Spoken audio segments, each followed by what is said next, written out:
Hello दोस्तों, कैसे हैं आप सब। तो आप क्या जानते हैं कि दुनिया में सबसे कीमती और नॉन रिन्यूएबल, एक बार खत्म हो गई तो वापस नहीं आने वाली चीज कौन सी है? बहुत आसान है, टाइम, है ना। तो आज हम उसी पर बात करेंगे। हम सबको कई बार ऐसा लगता है कि काश दिन में 24 घंटे से ज्यादा होते। अगर और ज्यादा घंटे होते तो हम क्या क्या कर लेते, क्या कुछ और ज्यादा कर पाते। अब दिन के घंटे तो हम नहीं बढ़ा सकते, इसलिए इस टाइम को जो हमारे पास है उसे हम इफेक्टिवली मैनेज कैसे करें, इस पर ध्यान देते हैं। और इसी से आपकी प्रोडक्टिविटी भी बढ़ेगी। यानी कि टाइम मैनेजमेंट एक ऐसी स्किल है जो आपको हमेशा काम आएगी, चाहे स्कूल में, कॉलेज में, बिजनेस में या मेरी तरह किसी भी जॉब में।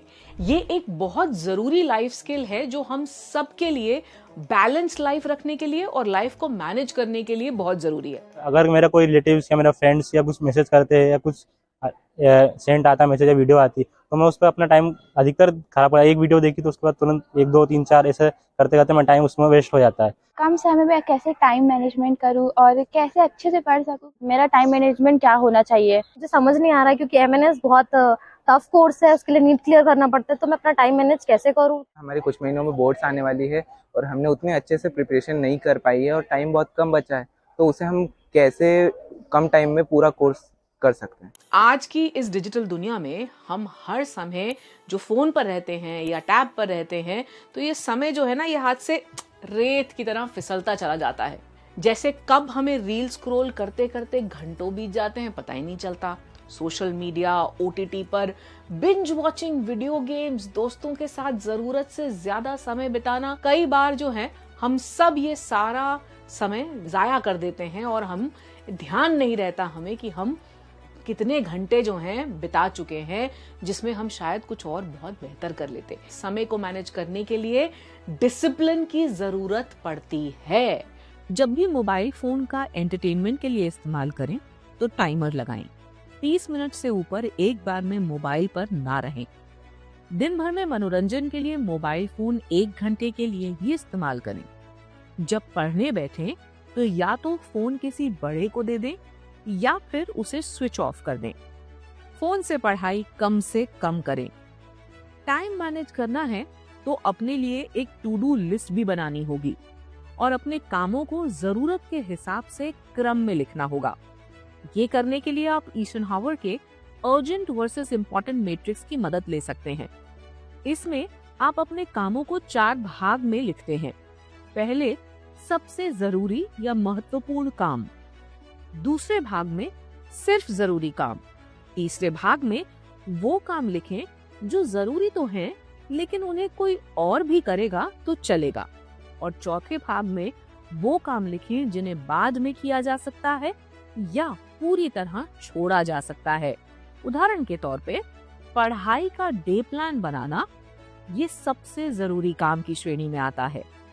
मेडिटेशन या अपना कमरा साफ करना जरूरी काम की श्रेणी में आता है। बाजार जाकर सामान लाने का काम कोई और भी कर सकता है।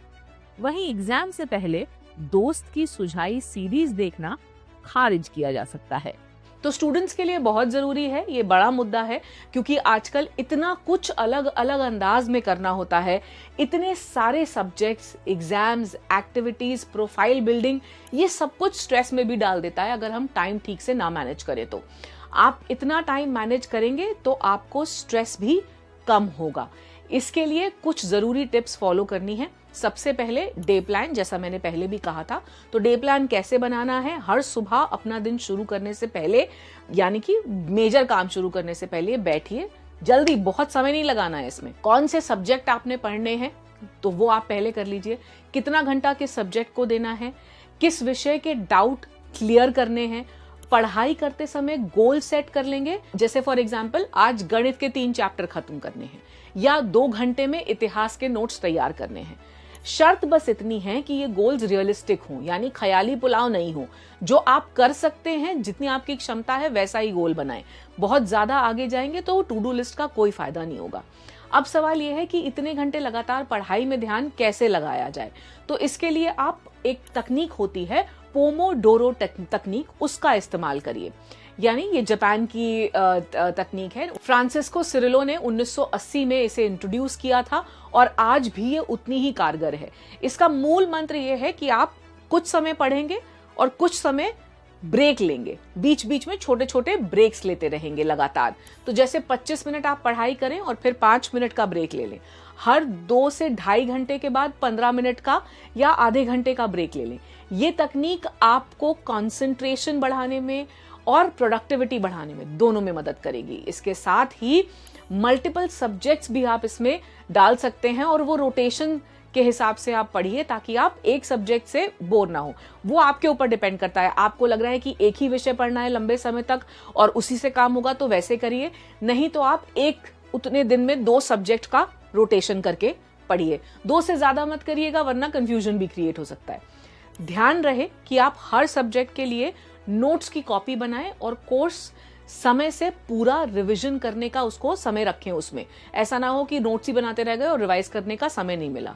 ये कुछ टिप्स हैं जो आपके काफी काम आएंगे। जैसे फॉर एग्जाम्पल आप टेक्निक इस्तेमाल करिए पोमोडोरो, आप प्लान बनाइए, रियलिस्टिक प्लान होना चाहिए। आप जो आगे के अपने जितने भी नोट्स हैं वो क्रिएट करिए और रिवीजन के लिए टाइम बनाइए। ठीक है, रिवीजन के लिए टाइम अपने प्लान में जरूर रखिए। टाइम मैनेजमेंट एग्जाम के समय यानी एग्जाम देते वक्त भी बहुत जरूरी है। जब एग्जाम शुरू हो जाए तो अपनी नींद और डाइट का खास ख्याल रखें। कम से कम 6 से 7 घंटे की नींद जरूर ले। आखिरी समय तक मत पढ़ते रहिएगा, उससे कुछ ज्यादा फायदा नहीं हो पाता है। कोशिश करें कि एग्जाम के ठीक पहले ऐसा कुछ ना पढ़े जिससे कंफ्यूजन क्रिएट हो जाए। जो अच्छे से आता है उसी को रिवाइज कर लीजिए। पॉजिटिव रहें और कॉन्फिडेंस के साथ एग्जाम दें। सबसे पहले लंबी 5 सांसें लीजिए, बैठ जाइए। प्रश्न पत्र हाथ में आ गया है। इसके आने के बाद आपको समय मिलता है प्रश्न पत्र पढ़ने के लिए, तो प्रश्न पत्र को ठीक से उस समय में पूरा पढ़िए और देखिए कि आप कौन कौन से सेक्शन को सबसे अच्छे से जानते हैं।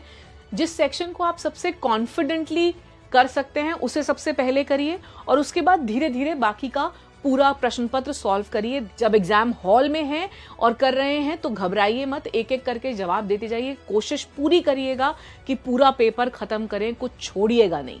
ठीक है, टाइम मैनेजमेंट का मतलब ये नहीं है, कतई भी नहीं, अब हम आगे की बात कर रहे हैं इसमें, कि आप हर समय पढ़ाई ही करते रहें।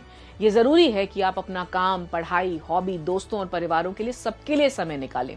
आप वो सब कुछ करें जो आपको खुशी देता है और जो आपके लिए जरूरी है, और इन दोनों के बीच एक बैलेंस बनाकर रखें। तो अपने प्लान में उसी तरह से चीजों को जोड़ें और उन्हें जगह दें। All the best.